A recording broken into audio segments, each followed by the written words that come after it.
Spasibo. Thank you, I giggled. I don't think I had ever felt quite so happy. I pushed my lips to her cheek and pressed like she had done to mine. She laughed. No, no, like this. She pursed her lips against my hand and made a smacking noise, then pulled away. Pose Louis, kiss. She pressed her lips to my cheek and made the smacking sound again. I placed my lips to her cheek and pulled away with a light smack. She hugged me and held me close. I felt her heart beat as I nestled my head against her. I was only in her lap for a few minutes before Natalia lifted me up and placed me back on the floor. That's enough, little one. There is much to see, she said, indicating to the woman that it was time to visit the rest of the orphanage. Natalia stood up and walked out the door to continue on the tour. The woman stood and looked back at me with one more smile. And with that, the other caregivers followed her out. I trailed behind them as they went from room to room, my lollipop tucked safely in my pocket. The feel of her kiss fresh on my cheek. At the end of the afternoon, the woman gave me another big hug and a kiss.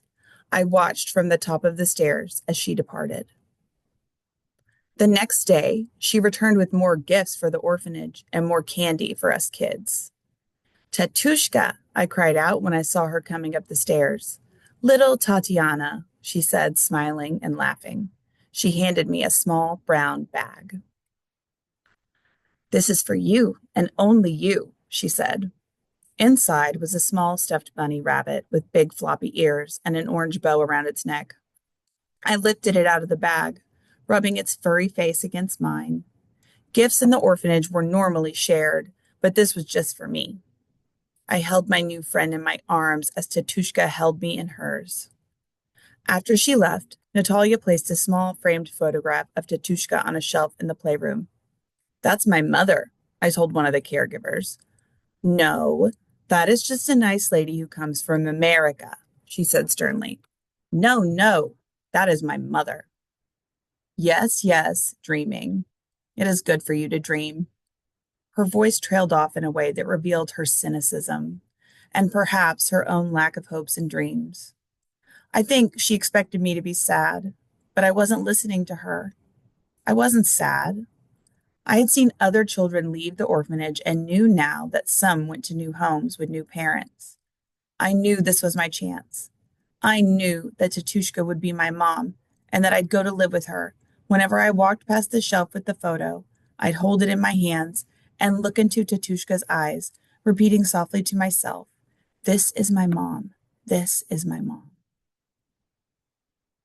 I later learned that Tatushka was part of an international effort to bring supplies to kids in orphanages and hospitals across Russia. Over the next year, she visited the orphanage every few months. On one visit, she brought me a wheelchair.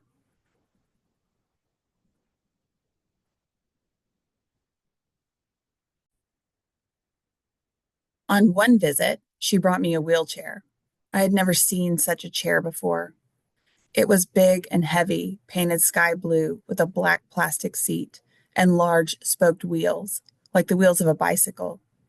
On each side of the seat, she lifted me up and placed me in the chair, then rolled me back and forth and pushed me down the hall. I laughed and ran my hands over the turning wheels. Push, Tatiana, push.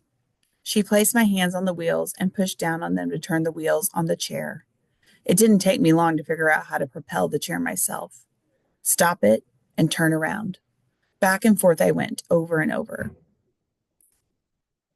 Come on, Tatiana, let's go outside, Tatushka called to me. I had never been outside the iron fence of the orphanage before.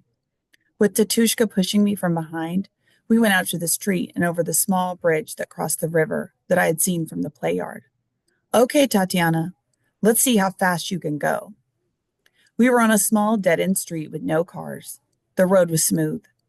She gave the chair a push, and I grabbed the wheels, spinning them as best I could, faster and faster. I was flying. Bistro, bistro, fast, fast, she cheered.